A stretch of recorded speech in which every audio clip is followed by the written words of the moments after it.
Oi!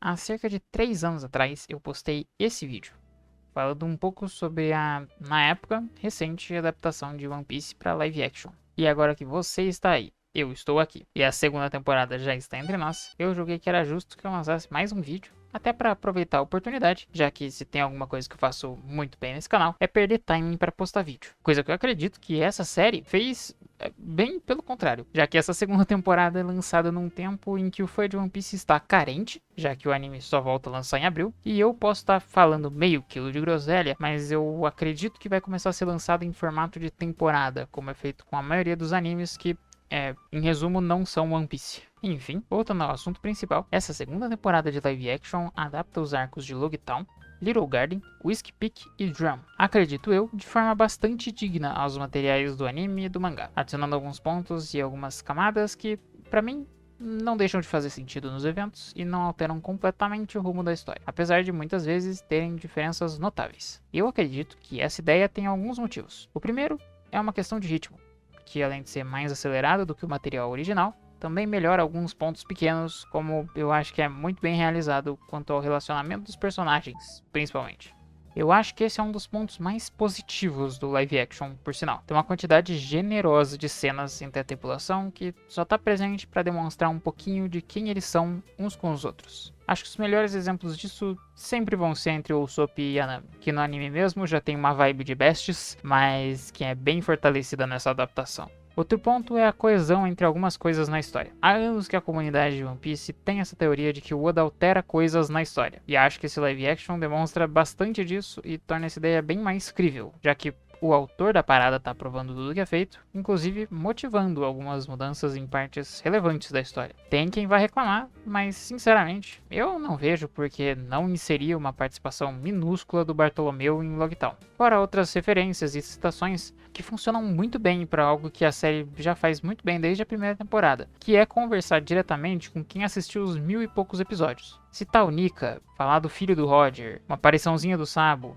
inserir o Brook e os Piratas Rumbar já no flashback da Laboon não são coisas agressivas para quem tá vendo a série, mas para aqueles que estão no 1100 que seja, compreendem com outra visão, resultando numa cena que é agradável para qualquer um que assista. Apesar disso, ainda acho que a série peca em alguns detalhes que tem um potencial para ser uma chatice minha aqui mesmo, tá? Eu não sou grande fã do Sanji não usar terno, por exemplo, assim como eu não sou muito adepto da ideia dele simplesmente contar 50% da parte mais interessante do backstory dele, mesmo que o momento em que isso é feito tenha uma pequena e fina camada de lógica por trás. Tem uma coisa que eu acho que a primeira temporada faz um pouco melhor, que é o show don't tell. É uma coisa que eu passei a reparar bem mais depois que eu entendi o significado. Basicamente, mostre, não conte. Apresente uma história com cenas, com sentimentos, com olhares e entrelinhas, ao invés de falar tudo de forma extremamente limpa e clara. Para exemplos de One Piece, apesar da cena do background do Sanji com o Zeff ser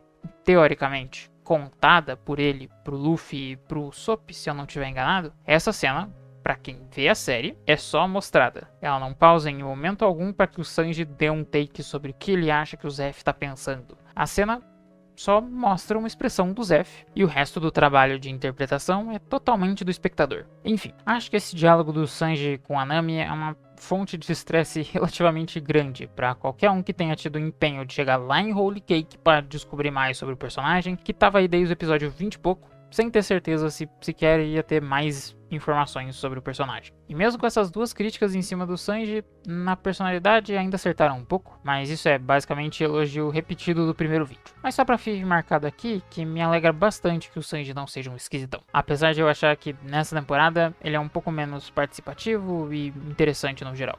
Enfim, sobre outros pontos que eu acho um pouco mais negativos, eu poderia falar sobre algumas cenas de ação e alguns efeitos. Às vezes tem uns cortes bem estranhos e quase desconexos que eu fiquei genuinamente confuso se o meu PC tinha travado, se a minha internet só negou uns 5 quadros ou se tinha só feito assim mesmo. E na maioria das vezes era a terceira opção. E sobre o Chopper, eu não vou gastar muito tempo porque sinceramente eu já aceitei que não tinha como ficar perfeito. Não tinha resultado certo. Se fizessem 8 versões diferentes de cada episódio para ter 8 variações de Chopper, nenhuma delas seria aceita completamente, e eu, infelizmente, não vou ser o youtuber que vai te dar opinião sobre o Chopper. Dito tudo isso, eu gostaria de anunciar agora um streak impressionante de acertos. Baroque Works, com atenção especial em Nefertari Vivi e Nico Robin. No geral, eu gosto muito de como todos eles ficaram visualmente. Acharam um cara igualzinho o Mr. Five. O Mr. Tree é ótimo e a dublagem brasileira nele também é excepcional. A Valentine também tá excelente.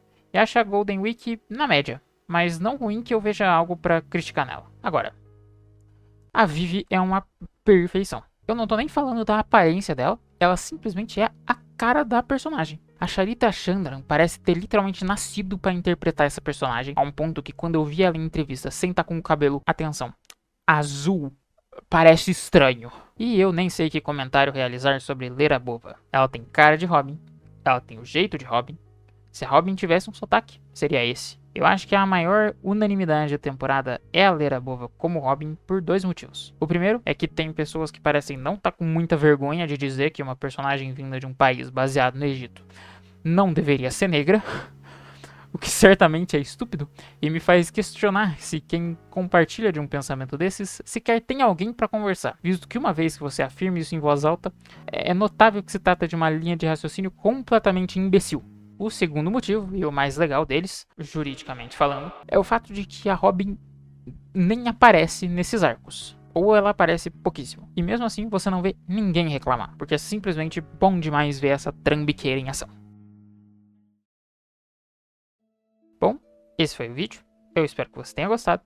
Se gostou, considere apoiar o canal se inscrevendo, deixando um comentário, compartilhando o vídeo e avaliando. Eu não tenho certeza de como funciona também, mas se você tiver no celular e tiver a opção de usar o Hype, eu acredito que também pode ajudar. Espero que você tenha se divertido e até uma próxima.